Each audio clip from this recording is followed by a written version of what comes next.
Pagsaluhan ang kaligtasan, handog ng Diyos sa tanan. Sa ngalan ng Ama, ng Anak at ng Espiritu Santo. Amen. Ang pagpapala ng ating Panginoong Hesukristo, ang pag-ibig ng Diyos Ama, at ang pagkikipag-isa ng Espiritu Santo naway sumainyong lahat. At sumainyo rin. Magandang umaga po sa ating lahat. Magandang umaga rin po, Father. At welcome po sa ating banal na misa. Mga kapatid, aminin natin ang ating mga kasalanan upang tayo'y maging marapat, gumanap at banal sa pagdiriwang.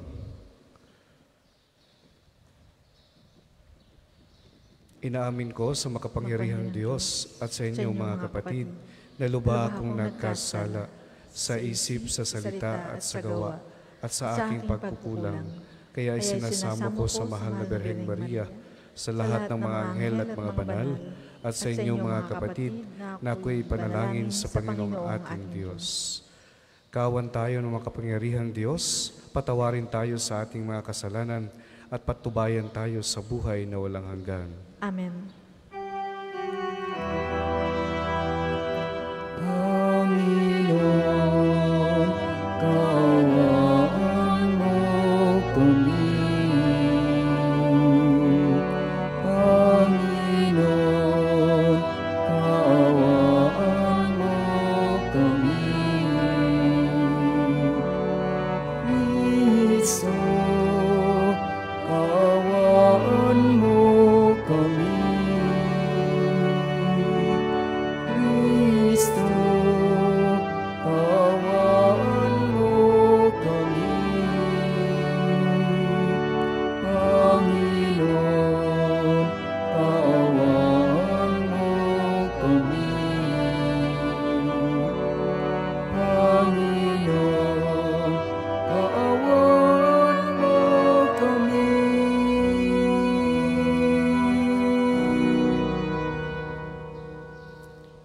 Manalangin tayo.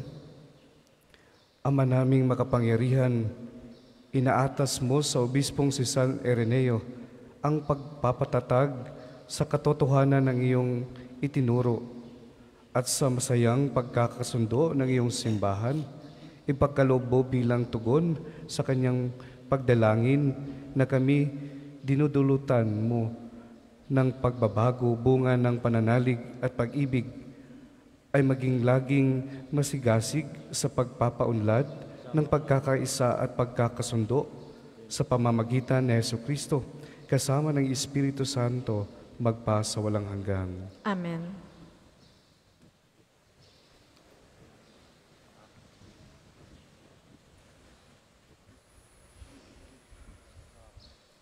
Pagbasa mula sa ikalawang aklat ng mga hari. Nang ikasampung araw, ng ikasampung buwan, ng ikasyam na taon ng paghahari ni Sedekias, tinipon ni Nabucodonosor ang buo niyang hukbo. Kinubkob nila ang Jerusalem at pinaligiran ang mga bantayan. Ang pagkubkob nila ay tumagal ng may 2 taon. Nang ikasyam na araw ng ikaapat na buwan ng pagkubkob sa Jerusalem, umabot na sa sukdulan ang taggutom sa buong lungsod. Noon nabutas ang isang bahagi ng pader ng lungsod. Nang makita ito ni Haring Sedekias, kinagabihan ay tumakas siyang patungong Araba, kasama ang kanyang mga kawan. Doon sila dumaan sa pintuan ng 2 pader, malapit sa hardin ng palasyo. Ngunit ang lungsod ay naliligid ng mga Kaldeyo. Tinugi sila ng mga ito at inabutan sa kapatagan ng Jericho. Kaya nagkanya-kanyang takas ang kanyang mga tauhan. Nabihag si Sedekias at iniharap sa hari ng Babylonia na nasa Ribla at doon siya hinatulan. Pinatay nila sa harapan ni Sedekias ang mga anak nito. Dinukit ang mga mata at gapos ng tanikalang dinala sa Babylonia. Nang ikapitong araw ng ikalimang buwan ng ikalabing-siyam na taon ng paghahari ni Nabucodonosor, pinasok ni Nebuzaradan ang Jerusalem, kapitan ng kanyang mga tanod. Sinunog niya ang templo, ang palasyo at ang lahat ng bagay doon. Wala siyang itinira. Ang mga pader ng lungsod ay giniba naman ng mga kawal na kasama ni Nebuzaradan. Dinala niyang bihag ang natitira pang Israelita, pati ang sumuko sa hari ng Babylonia. Ang iniwan lamang niya roon ay ang ilang mahihirap upang magbungkal ng lupa at mag-alaga ng mga ubasan. Ang salita ng Diyos. Salamat sa Diyos. Salmong tugunan. Kung ika'y aking limutin, wala na akong aawitin. Kung ika'y aking limutin, wala na akong aawitin.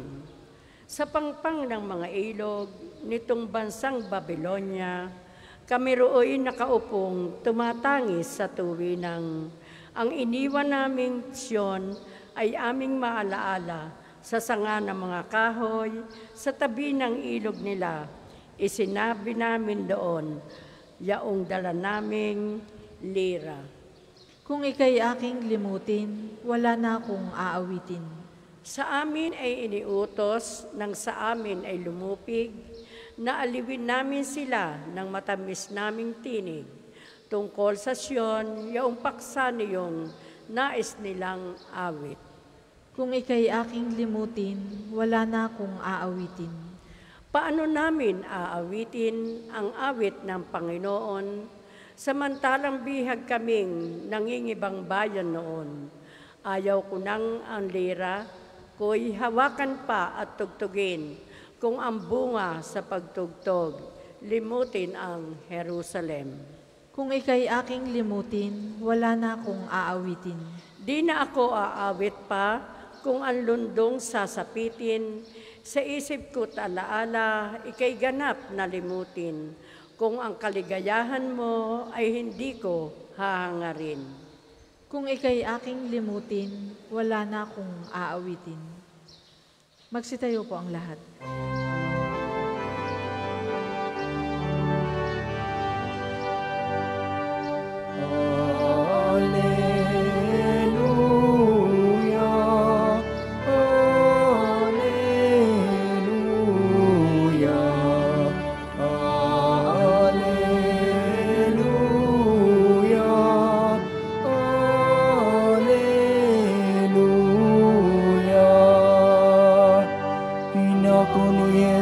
Kristo, ang sakit ng mga tao upang matubos niya tayo.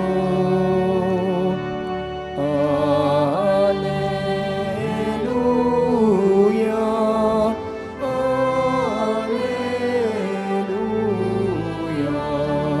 Alleluia,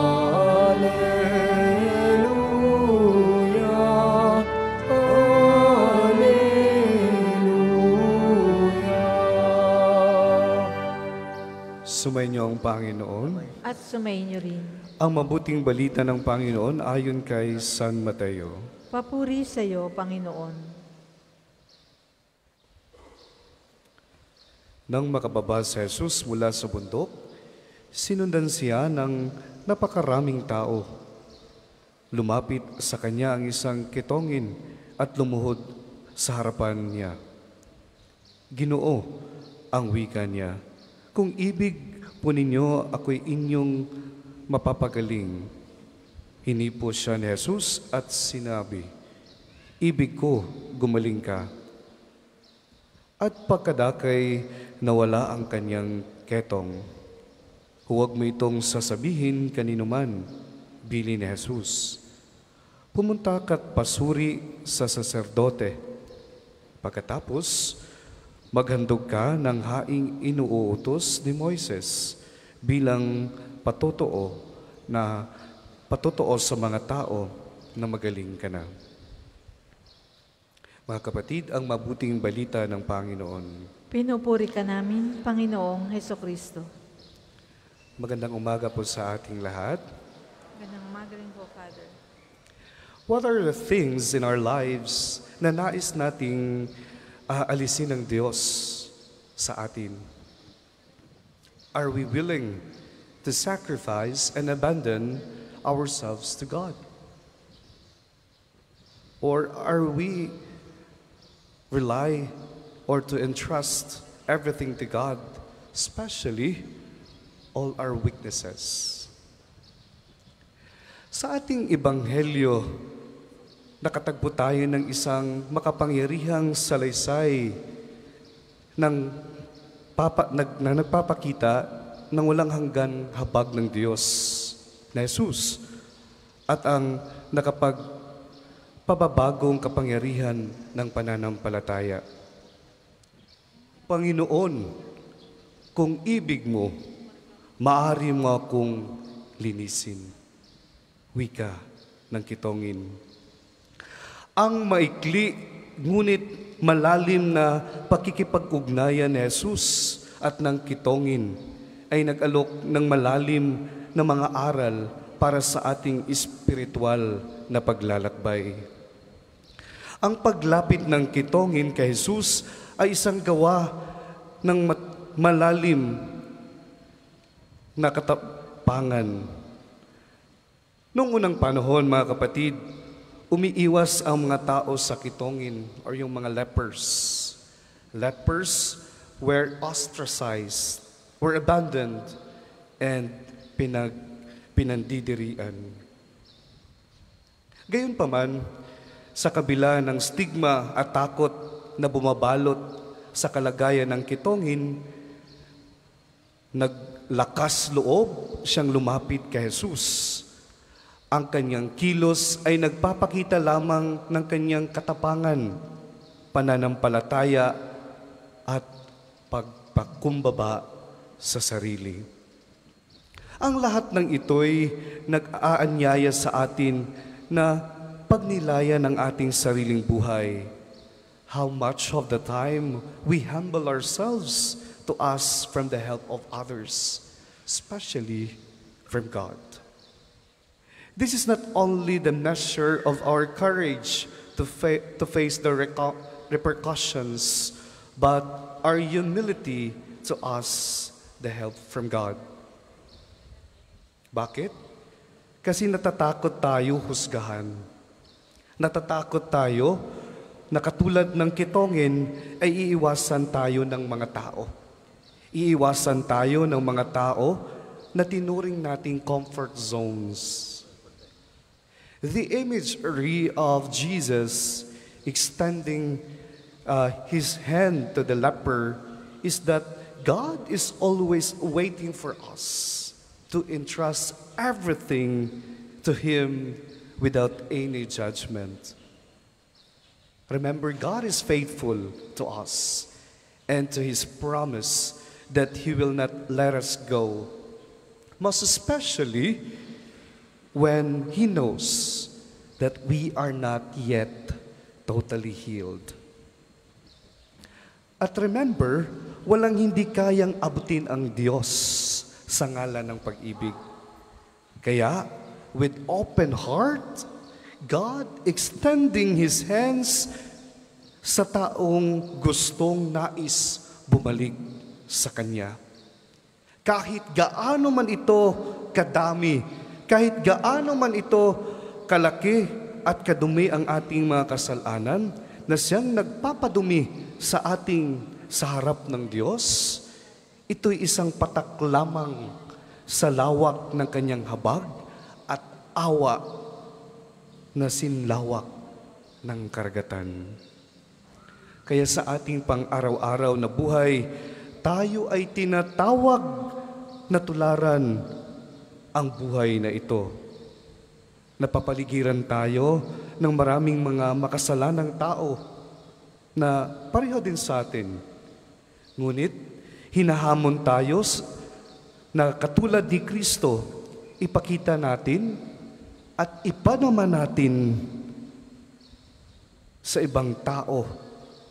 At ito ay nagpapaalala sa atin na ang tunay na disipulo ng Diyos ay kinabibilangan ng pagtugon at pagtingin sa mga pangangailangan ng iba ng may pusong puno ng pagmamahal.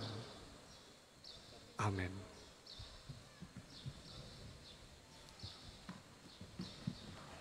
Para po sa mga maghahandog ng sobre, pakihulog na lamang po sa buslo.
Magsitayo po ang lahat.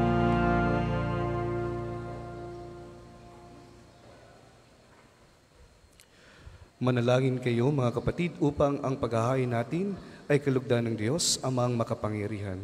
Tanggapin nawa ng Panginoon itong paghahain sa iyong mga kamay, sa kapurihan niya at karangalan, sa ating kapakinabangan at sa buong sambayanan niyang banal. Ama naming lumikha, iyo nawang ikarangal ang paghahain ito.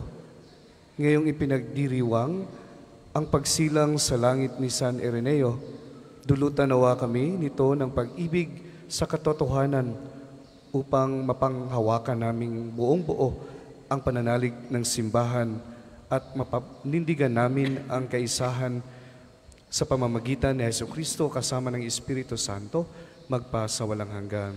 Amen. Sumainyo ang Panginoon. At sumainyo rin. Itaas sa Diyos ang inyong puso at diwa. Itinaas na namin sa Panginoon. Pasalamatan natin ang Panginoong ating Diyos. Marapat na siya ay pasalamatan. Ama naming makapangyarihan, tunay ngang marapat na ikaw ay aming pasalamatan. Ngayong aming kagalakan na si San Ireneo ay parangalan. Sa ikapanalig naming may panindigan na ikaw ay paahayag kahit siya'y mamatay, sapagkat minarapat mong kanyang matularan ang iyong anak na naghain ng sariling buhay, tulad ng naganap sa iyong anak ang dugo ng mga martir at ay dumanak, hindi dahil sa katatagan likas, kundi dahil sa iyong bigay na lakas. Kaya kaysa ng mga anghel na nagsisiawit ng papuri sa iyo nang walang humpay sa kalangitan, kami nagbubunyi sa iyong kadakilaan.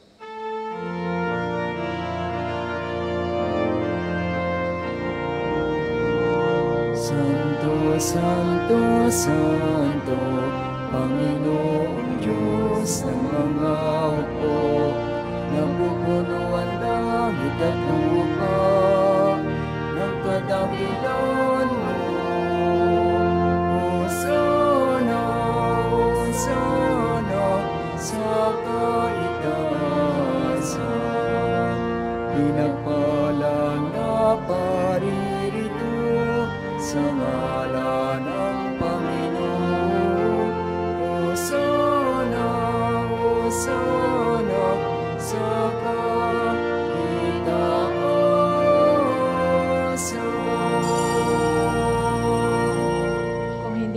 ng lumuhod, manatili pong nakatayo ng may paggalang. Ama naming banal, ikaw ang bukal ng tanang kabanalan. Kaya't sa pamamagitan ng iyong Espiritu, gawin mong banal ang kaloob na ito upang para sa amin maging katawan at dugo ng aming Panginoong Heso Kristo.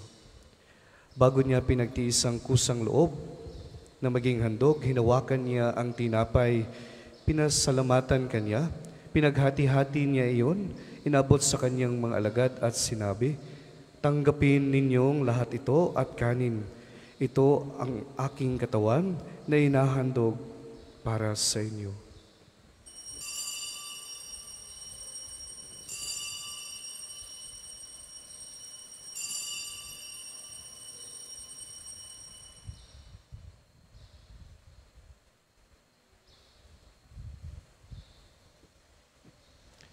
Gayun din naman, nung matapos ang hapunan, hinawakan niya ang kalis. Muli kanyang pinasalamatan, inabot niya ang kalis sa kanyang mga alagad at sinabi, "Tanggapin ninyong lahat ito at inumin. Ito ang kalis ng aking dugo, ng bago at walang hanggang tipan.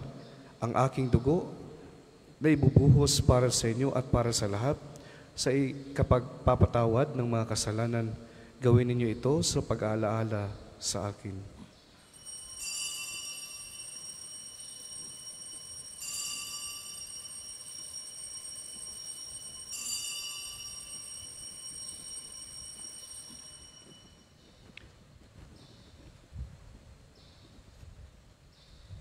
Pabunyin natin ang misteryo ng pananampalataya. Si Kristo'y namatay, si Kristo ay nabuhay, si Kristo'y babalik sa wakas ng panahon. Ama, ginagawa namin ngayon ang pag-alaala sa pagkamatay at muling pagkabuhay ng iyong anak. Kaya't inaalay namin sa iyo ang tinapay at na nagbibigay buhay at ang kalis na nagkakaloob ng kaligtasan. Kami nagpapasalamat dahil kami iyong minarapat na tumayo sa harap mo para maglingkod sa iyo. Isinamo namin kaming magsalo-salo sa katawan ng dugo ni Kristo ay mabuklod sa pagkakaisa sa pamamagitan ng Espiritu Santo. Amalingapin mo ang iyong simbahan laganap sa buong daigdig. Puspusin mo kami sa pag-ibig kaisa ni Francisco na aming Papa, ni Gilbert na aming Arsobispo at ng Tanang Kaparian. Alalahanin mo rin ang mga kapatid naming nahimlay nang may pag-asang sila'y muling mabubuhay. Gayon din ang lahat ng mga pumanaw. Kaawaan mo sila at patuloyin sa iyong kaliwanagan. Kaawaan mo at pagindapatin kaming lahat na magkasalo sa iyong buhay na walang wakas. Kaisa ng mahal na Birheng Maria, na ina ng Diyos, si San Jose ng kanyang kalinis-linisang esposo, kaisa ng mga apostol at ng lahat ng mga banal na namuhay dito sa daigdig ng kalugod-lugod sa iyo. May pagdiwang nawa namin ang pagpupuri sa ikararangal mo sa pamamagitan ng iyong anak na aming Panginoong Heso Kristo.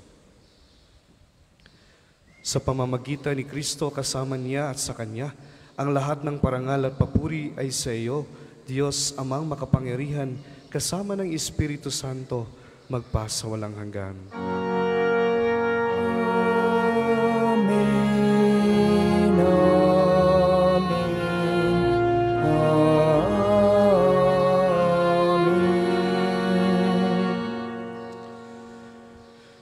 Sa tagubilin ng mga nakagagaling na utos at turo ni Jesus na Panginoon natin at Diyos, ipahayag natin ang ating lakas loob.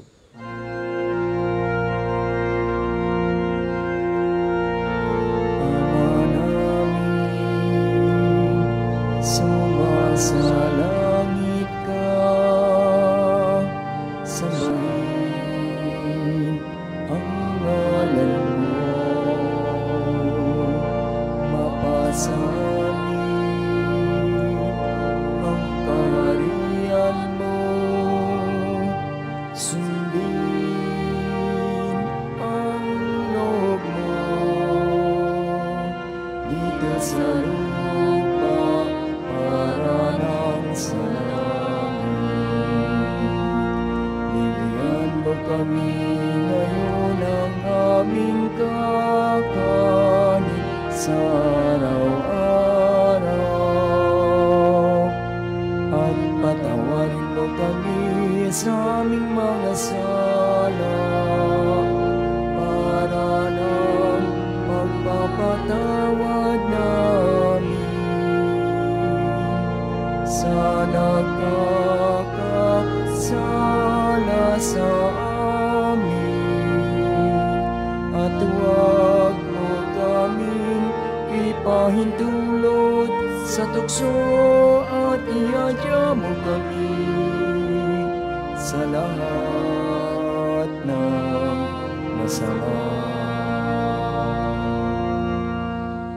Hinihiling namin kami iadya sa lahat ng masama, pagkalooban ng kapayapaan araw-araw, iligtas sa kasalanan at ilayo sa lahat ng kapahamakan. Samantalang aming pinaninibikan ang dakilang araw ng pagpapahayag ng tagapagligtas naming si Hesu Kristo. Sapagkat iyo ang kaharian at ang kapangyarihan at ang kapurihan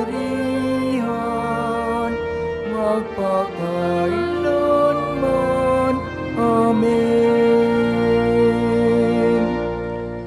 Panginoong Hesu Kristo, sinabi mo sa iyong mga apostol, kaya kapayapaan ang iiniwan ko sa inyo, ang aking kapayapaan ang ibibigay ko sa inyo. Tunghayan mo ang aming pananampalataya at huwag ang aming pagkakasala. Pagkalooban mo kami ng kapayapaan at pagkakaisa ayon sa iyong kalooban, kasama ng Espiritu Santo, magpa sa walang hanggan. Amen. Ang kapayapaan ng Panginoon ay laging sumainyo. At sumayin niyo rin. Magbigayan kayo ng kapayapaan sa isa't isa.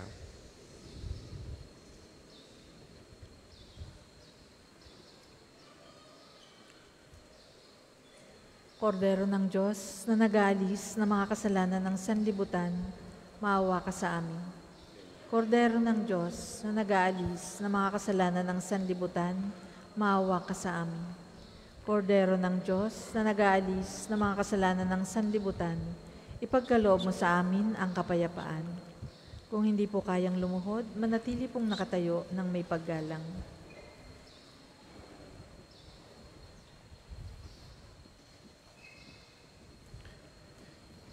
Ito ang kordero ng Diyos, ito ang nag-aalis ng kasalanan ng sanlibutan.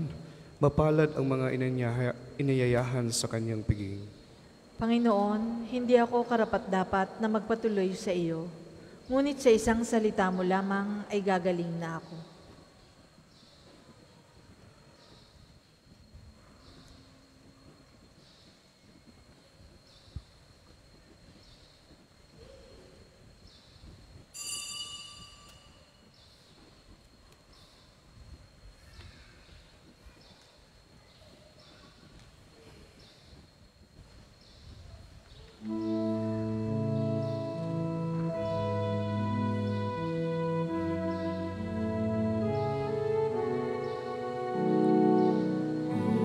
Jesus, inumin mo aking sugatang puso ng aking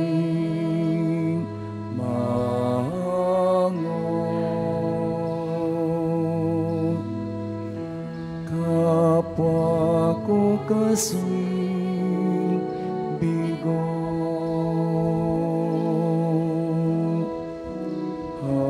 hapis at pait,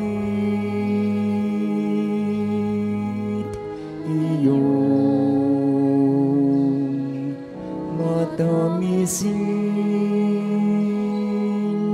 at hagkam ang sakit,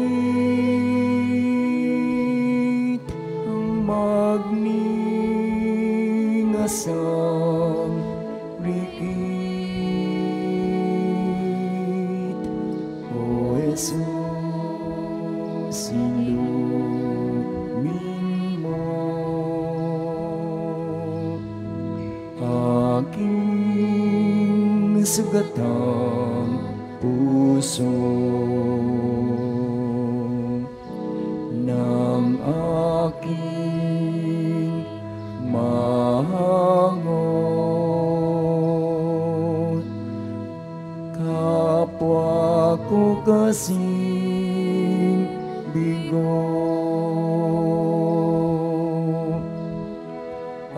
aking sugatan, diwa't katawan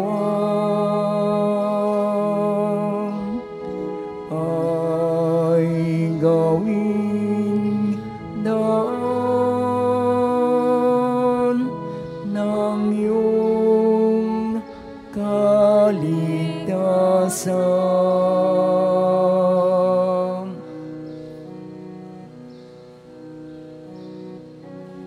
Ang second collection po ay para sa patuloy na pagpapaunlad ng parokya at pambansang dambana ni Santo Padre Pio at para sa mga pangangailangan ng matatanda at may sakit na mga pari ng Archdiocese ng Lipa.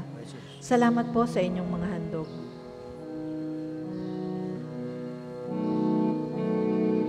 O Jesus, inumin mo aking sugatang puso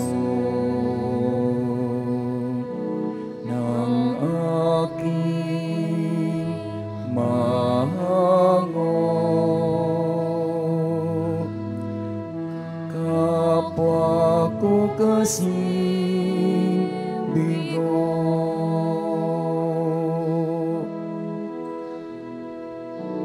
O Jesus, inumin mo aking sugatang puso ng aking mahangot.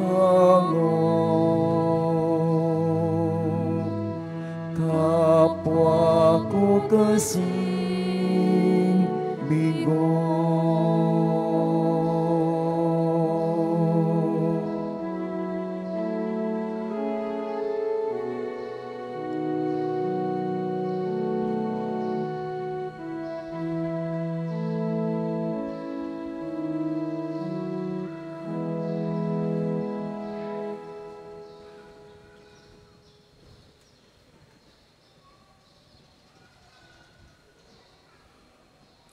Tayo po ay magsitayo.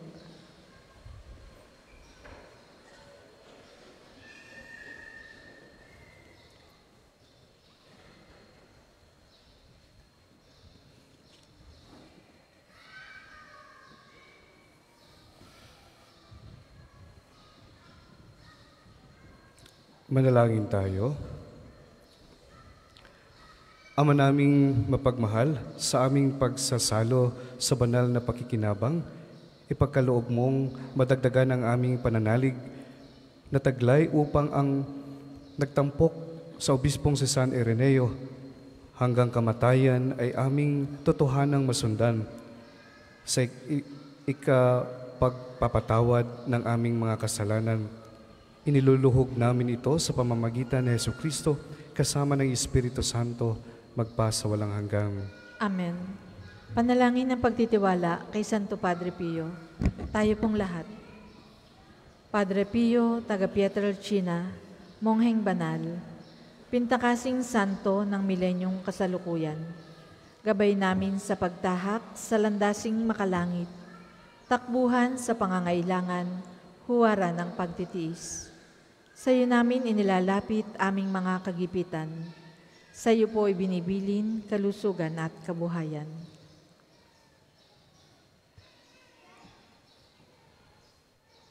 Di man karapat-dapat, kami po ay pagbigyan, bendisyonan at basbasan, maging ganap sa buhay. Lumayo nawa kami umiwas sa kasalanan, Lumapit lagi sa Diyos, maging matatag at matibay. Sa mabuting balita ng pagliligtas, turuan mo kami nawa. Sa tuwina ay makinig, magnilay at sumampalataya. Amin pong pakiusap itong mga kahilingan. Puso ay nagsisisi, nagtitikang taimtiman. Di na muling magkasala, sunod lagi sa Diyos Amang, kaysa ng Espiritu at ni Jesus na tagapamagitan. Amen. Magsiupo muna po ang lahat para sa mga patalastas. Una, sa inyong pagdalaw sa pambansang dambana, mangyaring pakaingatan ng inyong mga personal na gamit. Hangad namin ang isang matiwasay at maayos na pagbisita sa National Shrine. Ikalawa, sa paligid po ng simbahan ay may makikita kayong QR code. Paki-scan po at pakilagay ng hinihinging detalye na tulong sa pagsasayos ng mga datos ng mga pilgrims and devotees na bumibisita dito. Asahan po ninyong sa pamamagitan ng batas ng Data Privacy Act ng 2012 ay iingatan namin ang inyong mga private information. Ang inyong suporta ay malaking tulong sa pagtatagumpay ng proyektong ito. Ikatlo, sa darating na August 31 ay magkakaroon ng kumpilang pangparokya dito sa pambansang dambana. Para po sa may mga edad na 12 pataas na nagnanais magpakumpil, kayo po'y magpalista na sa opisina ng parokya hanggang ika-9 ng Agosto lamang. Ang susunod pong misa ay sa ganap na ika-10 ng umaga. Maraming salamat po at mangyaring panatilihin natin ang kalinisan, katahimikan at diwa ng pananalangin sa loob at labas ng ating simbahan. Magsitayo na po ang lahat para sa pagbabasbas ng mga religious articles. Mga kapatid, manalangin tayo sa Diyos, amang makapangyarihan, upang tayo ay maging kawangis ni Kristo sa taimtim na pagdalangin na sa tulong ng mga larawan at mga dasalan. O Panginoong Diyos, Ikaw ang bukal ng lahat ng pagpapala at biyaya. Ibuhos mo ang iyong bendisyon sa mga gamit na ito, sa pananalangin, mga rosaryo, imahin, dasalan, na nagpapaalala ng iyong kabutihan, kabanalan, at pagmamahal sa amin, upang ang lahat ng dumulog at magdasal gamit ang mga ito ay magtamo ng iyong awa at biyaya. Lubin mong tularan nila ang kabanalan at aral ng Panginoon at ng mga santo, magpasawalang hanggan. Amen. Amen. Ama namin, sumasalangit ka, sambahin ang ngalan mo. Mapasa amin ang kaharian mo. Sundin ang loob mo dito sa lupa para nang sa langit. Bigyan mo kami ngayon ng aming kakanin sa araw-araw at patawarin mo kami sa aming mga sala para nang pagpapatawad namin sa nagkakasala sa amin. At huwag mo kaming ipahintulot sa tukso at iadya mo kami sa lahat ng masama. Amen. Aba, Ginoong Maria, napupuno ka ng grasya. Ang Panginoong Diyos ay sumasa iyo. Bukod kang pinagpala sa babaeng lahat, at pinagpala naman ang iyong anak na si Jesus. Santa Maria, Ina ng Diyos, ipanalangin mo kaming makasalanan, ngayon at kung kami mamamatay. Amen. Aba, Ginoong Maria, napupuno ka ng grasya. Ang Panginoong Diyos ay sumasa iyo. Bukod kang pinagpala sa babaeng lahat, at pinagpala naman ang iyong anak na si Jesus. Santa Maria, Ina ng Diyos, ipanalangin mo kaming makasalanan, ngayon at kung kami mamamatay. Amen. Luwalhati sa Ama at sa Anak at sa Espiritu Santo, kapara noong una, ngayon at magpasawalang hanggan. Amen. Luwalhati sa Ama at sa Anak at sa Espiritu Santo, kapara noong unang-una, ngayon at magpasawalang hanggan. Amen.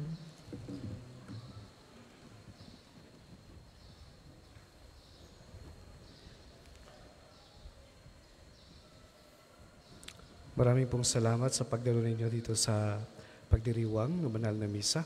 Ako nga pala po si Father Marjun, Order of Carmelites, na naka-assign sa Ormoc City. So naimbitahan lang po ako dito na magmisa dito sa Padre Pio Shrine.